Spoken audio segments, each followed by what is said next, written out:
Hello there, YouTube.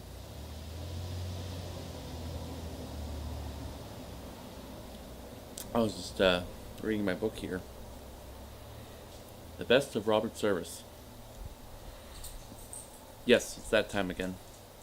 For another great installment of the Robert Service readings with the Arctic Piper.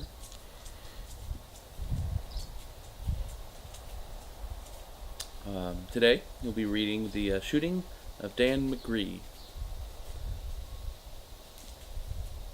Excuse me, the shooting of Dan McGrew.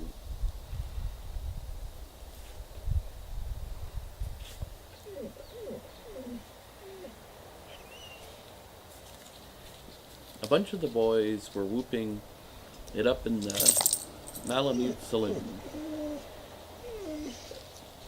The kid that handles the music box was hitting a jag-time tune. Back of the bar, in a solo game, sat dangerous Dan McGrew, and watching his luck was his light o' love, a lady that's known as Lou.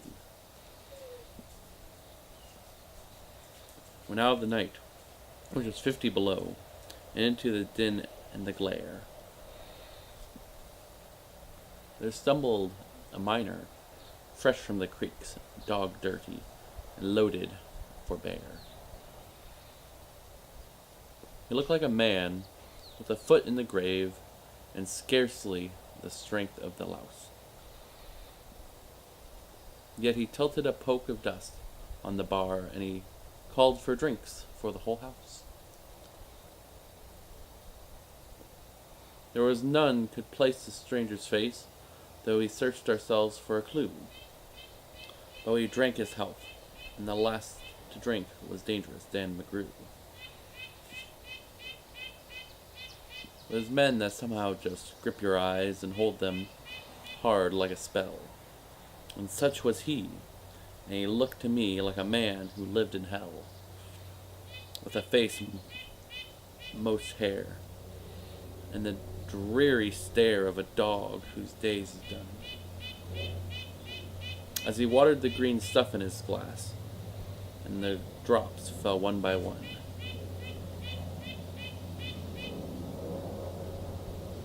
When I got to figuring who he was and wondering what he'd do, and I turned my head, and there watching him was a lady that's known as Lou. His eyes went rovering around the room, and he seemed in a kind of a daze, till at least the old piano fell into the way of the wandering gaze. The ragtime kid was having a drink. There was no one else on the stool.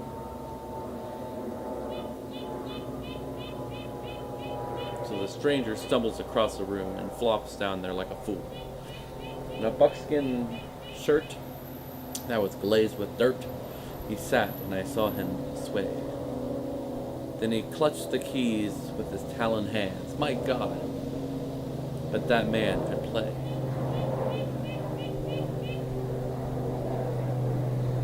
Were you ever out in the great alone, when the moon was awful clear, and the icy mountains hemmed you,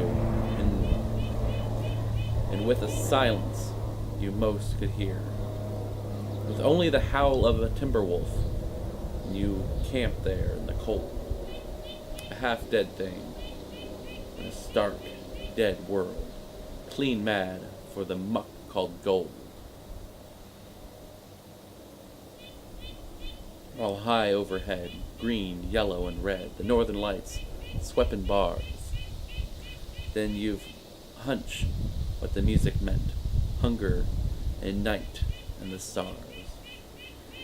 And hunger, not of the belly kind, that's banished with bacon and beans,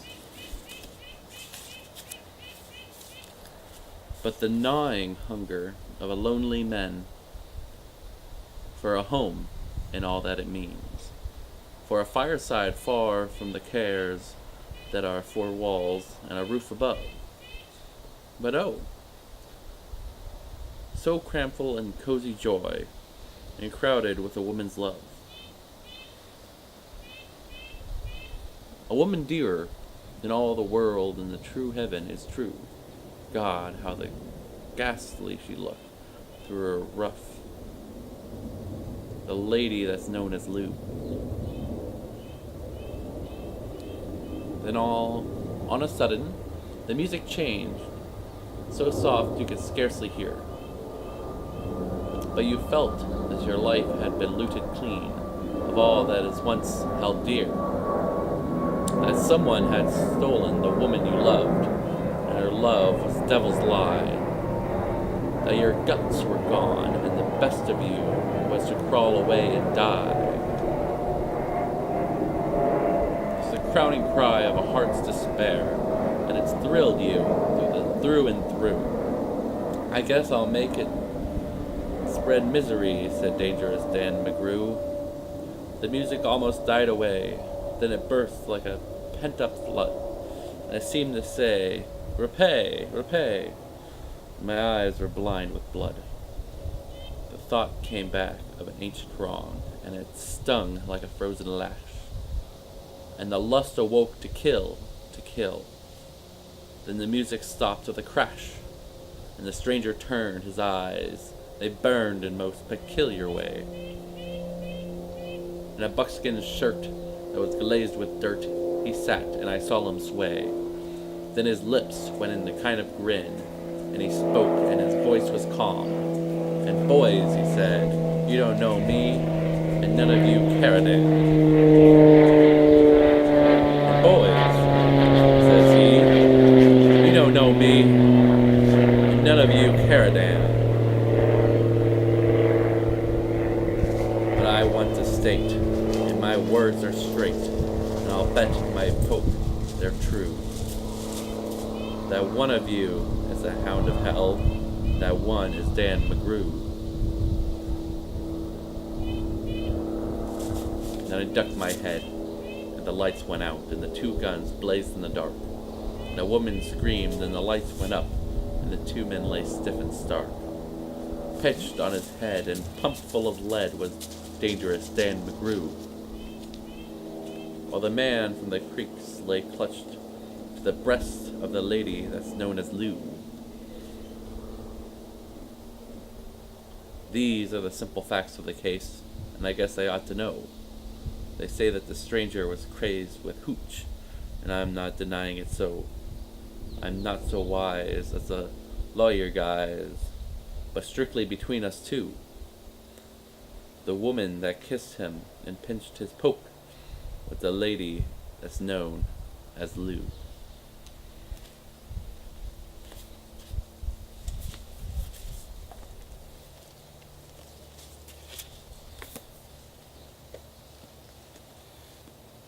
Well, thank you for listening for that lovely story.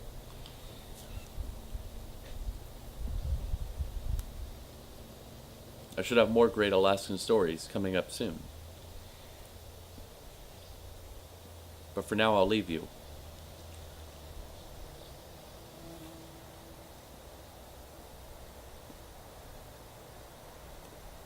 And with that, good day.